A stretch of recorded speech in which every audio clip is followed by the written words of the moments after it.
नमस्कार। आज concept of the day में हम एक प्रॉब्लम डिस्कस करने जा रहे हैं यूनिफॉर्म कन्वर्जेंस का। और यूनिफॉर्म कन्वर्जेंस में जैसे यहाँ पे देखिए एक ही सवाल है लेकिन अलग अलग डोमेन में जब दे देता है तो क्वेश्चन थोड़ा सा इंटरेस्टिंग हो जाता है। इससे पहले कि हम मतलब इस सवाल पर आएँ, आइए सबसे पहले कॉन्सेप्ट को डिस्कस कर लेते हैं कि यूनिफॉर्म कन्वर्जेंस का कॉन्सेप्ट क्या है। अगर यूनिफॉर्म कन्वर्जेंस ऑफ फंक्शन की बात करें, इस चैनल का एक बार प्लेलिस्ट देख लीजिए, है ना। हमने बहुत 1-2 साल पहले यूनिफॉर्म कन्वर्जेंस पे ठीक ठाक वीडियो बनाया था। तो अगर आपका limit f n x n tends to infinity, अगर ये आपका एफ ऑफ एक्स है तो इस एफ ऑफ एक्स को हम लोग बोलते हैं लिमिट पॉइंट फंक्शन। ठीक है, ये आपका क्या हो जाएगा, लिमिट पॉइंट फंक्शन हो जाएगा। ठीक है, और अगर ये एफ एक्स एग्जिस्ट करता है तब हम कहते हैं कि आपका जो सीक्वेंस ऑफ फंक्शन है एफ एन एक्स ये पॉइंट वाइज कन्वर्जेंट है। लेकिन अगर हम बात करें यूनिफॉर्म कन्वर्जेंस का, यूसी का, तो यूसी के लिए क्या है कि supremum over the domain d mod f n x minus f of x. ठीक है, ये अगर जीरो पे चला जाए as n tends to infinity, तब हम कहेंगे कि आपका जो sequence of function f n x है ये यूनिफॉर्मली कन्वर्जेंट है। ठीक है, डिटेल के लिए प्लेलिस्ट में वीडियोस को देख सकते हैं। अब देखिए यहां पे क्या है कि लोगों को कंफ्यूजन हो जाता है इस डोमेन में। अब इसी सवाल में आप देखेंगे तो ये यूनिफॉर्मली कन्वर्जेंट है, ये नहीं है। ठीक है, तो क्या कारण है, आइए थोड़ा ठीक से उसको देखते हैं। सबसे पहले तो यहां पे दोनों का एफ एन एक्स तो सेम है, तो सबसे पहले limit n tends to infinity f n x करके हम लोग एफ एक्स निकाल लेते हैं ये। ठीक है, तो ये हो जाएगा क्या, limit n tends to infinity 1/1 plus x minus n का होल स्क्वायर। तो यहाँ पे ये एन है और ऊपर में 1 जो है ये कांस्टेंट है, तो इस एन के कारण एन अगर इन्फिनिटी पे चला जाएगा तो ये जीरो, तो आपका एफ एक्स जो है ये जीरो आ गया। ठीक है, अब अगर आप सुप्रीमम निकालना चाहते हैं तो सबसे पहले तो सुप्रीमम माइनस इन्फिनिटी से जीरो के ऊपर निकालेंगे। तो माइनस इन्फिनिटी से zero mod f n x minus f x, जब हम लोग ये करेंगे तो ये हो जाएगा आपका सुप्रीमम जो हम फाइंड आउट करना चाहते हैं वो आपको यहां से क्या मिलेगा, चलिए माइनस इन्फिनिटी से zero, all right, minus infinity से जीरो।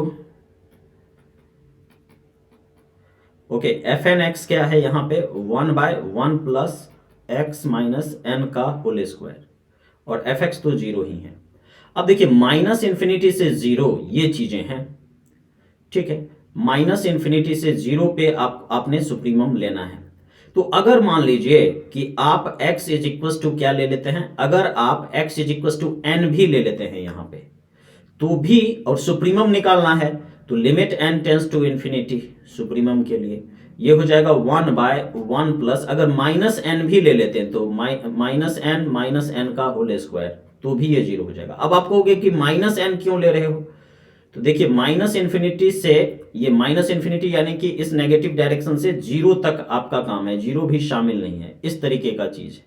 तो इधर x is equal to minus n allowed है, इसके अंदर x is equal to 1/n जो सीक्वेंस है वो भी अलाउड है। क्यों अलाउड है ये मैंने डिटेल में डिस्कस किया हुआ है इसी चैनल के प्लेलिस्ट में। ठीक है, क्योंकि यहां पे 1/n जो सीक्वेंस है उसका लिमिट जीरो हो जाएगा, माइनस एन जो है ये डाइवर्जेंट हो जाएगा माइनस इन्फिनिटी पे। तो कोई भी सीक्वेंस अगर आप लीजिएगा और n टेंस टू इन्फिनिटी जब होगा ना तो ये जीरो पे चला जाएगा। इसका मतलब है कि supremum over minus infinity to zero mod f n x minus f x ये जीरो पे जा रहा है, और ये क्योंकि जीरो पे जा रहा है तो ये निश्चित तौर पे यूनिफॉर्मली कन्वर्जेंट हो जाएगा। अब अगर हम यही बात इसके लिए करें ऑप्शन डी के लिए, तो ऑप्शन डी में देखिए क्या है कि ये आपका जीरो से प्लस इन्फिनिटी की बात होगी, जीरो से प्लस इन्फिनिटी की बात होगी, और मॉड एफ एन एक्स यानी कि 1/1 प्लस एक्स माइनस एन का whole square minus f of x. अब अगर ये जीरो पे चले जाता तब ना यूनिफॉर्मली कन्वर्जेंट करते, लेकिन यहां पे क्या है कि जीरो से इन्फिनिटी आप जा रहे हैं तो x is equal to n जो है ये सीक्वेंस इसमें डेफिनेटली अलाउड है। तो x बराबर n जैसे ही इसमें रखेंगे तो ये चला जाएगा जीरो पे, और ये 1/1 ये हो जाएगा 1, जो कि 0 के बराबर नहीं है। तो उस केस में आपने देखा कि supremum over this interval f n x minus f of x is not going to 0, और नॉट गोइंग टू 0 है, तो इसलिए ये क्या हो जाएगा, यूनिफॉर्मली कन्वर्जेंट नहीं होगा। अब आपको हो गया कि x बराबर n आपने यहां पे रख दिया, x बराबर n आपने इसमें क्यों नहीं रखा? तो देखिए x बराबर n इसमें अलाउड ही नहीं है, माइनस इन्फिनिटी से शुरू होता है और 0 पे पहुंचने से पहले ही रुक जाता है, और x बराबर n आप रखेंगे तो वो तो क्या कहते हैं 0 के बाद की बात हो जाएगी, तो x बराबर n आप इसमें नहीं रख सकते हैं। ठीक है, तो क्या होता है कि कोई भी एक सीक्वेंस अगर आप इसमें रखते हैं और वो अगर कोई भी एक है ना, किसी भी चीज को डिस्प्रूव करने के लिए एक काउंटर एग्जांपल काफी होता है, तो कोई भी अगर आप ऐसा सीक्वेंस इसमें रख देते हैं जिसके कारण supremum over the domain mod f n x minus f x 0 पे नहीं जाता है, तो वो आपका यूनिफॉर्म कन्वर्जेंट नहीं होगा। अगला बात कर लेते हैं, यहां पे जो ऑप्शन बी है उसके लिए चीजों को देख लिया जाए। तो ऑप्शन बी में जो भी चीजें आपको दी गई है, ठीक है, आगे डिस्कस करते हैं। सी और डी में तो हमने देख लिया कि सी सही है, डी सही नहीं है। अब हम ऑप्शन बी के लिए बात करें। ऑप्शन बी में जो आपका एफ एन एक्स गिवन है, ये एफ एन एक्स है एक्स का power n by n plus 1, और किस डोमेन पे, तो 0 से 1 वाले डोमेन पे। ठीक है, तो अब अगर मैं बात करूं इसके limit n tends to infinity f n x, सबसे पहले तो एफ एक्स निकालने पड़ेगा ना, तो एफ एक्स क्या होता है, यही होता है limit n tends to infinity f n x. तो ये हो जाएगा क्या, limit n tends to infinity f n x क्या है, x का power n upon n plus 1। तो अगर x आपका 0 से 1 के बीच है तो ये तो 0 पे चला जाएगा और ये हो जाएगा 1, ये आपका एफ एक्स हो गया।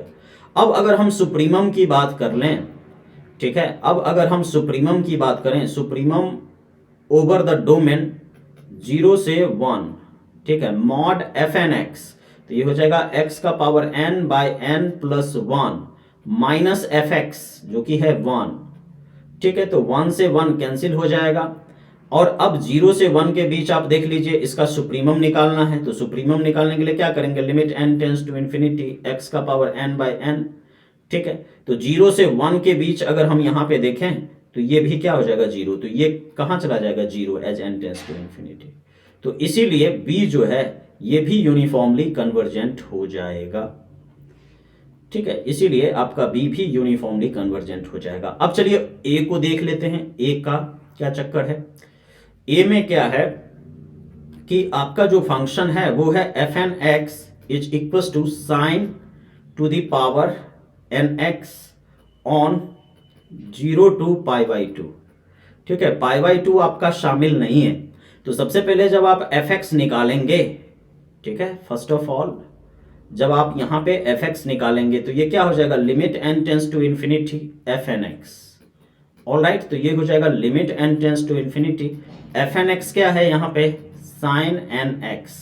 ठीक है, अब देखिए 0 से स्ट्रिक्टली लेस देन π/2 पे जब आप देखेंगे तो इसका लिमिट 0 हो जाएगा, लेकिन जब π/2 पे इसका लिमिट देखेंगे तो 1 हो जाएगा। समझ गए? तो ये जो है आपका एफ एक्स, ये आपका क्या मिल गया, एक डिसकंटिन्यूअस फंक्शन। और जब भी आपका एफ एक्स यानी कि लिमिट पॉइंट फंक्शन डिसकंटिन्यूअस हो जाए तो आपका सीक्वेंस ऑफ फंक्शन कन्वर्जेंट नहीं होगा। ये एक बात हो गई। यहां पे हम देखते हैं कि मोस्ट ऑफ द वैल्यू के लिए हमारा जो एफ एक्स है वो 0 है।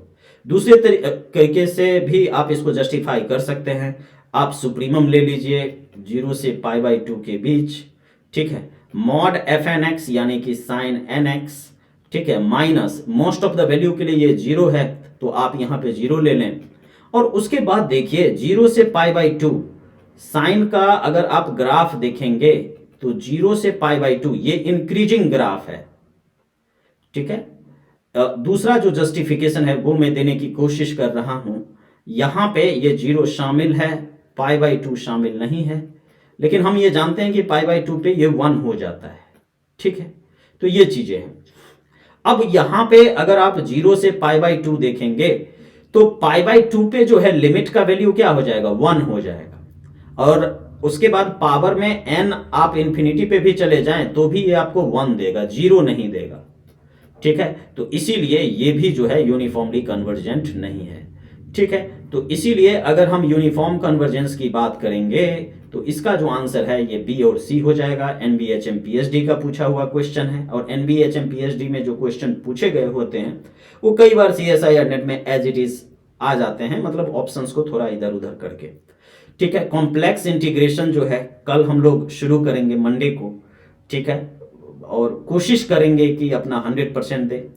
एंड ठीक है, तो मिलते हैं नेक्स्ट वीडियो में। आप इस चैनल को सब्सक्राइब कर लीजिए, शेयर भी कर दीजिए। ठीक है, इंग्लिश और हिंदी दोनों ही भाषाओं में इस पे जो है हम कंटेंट डालने वाले हैं। बहुत सारे डिटेल्ड कोर्स को भी मैं प्लान करने की कोशिश करूंगा। ठीक है, but certainly you should support and like this video if it really helped you. Thank you.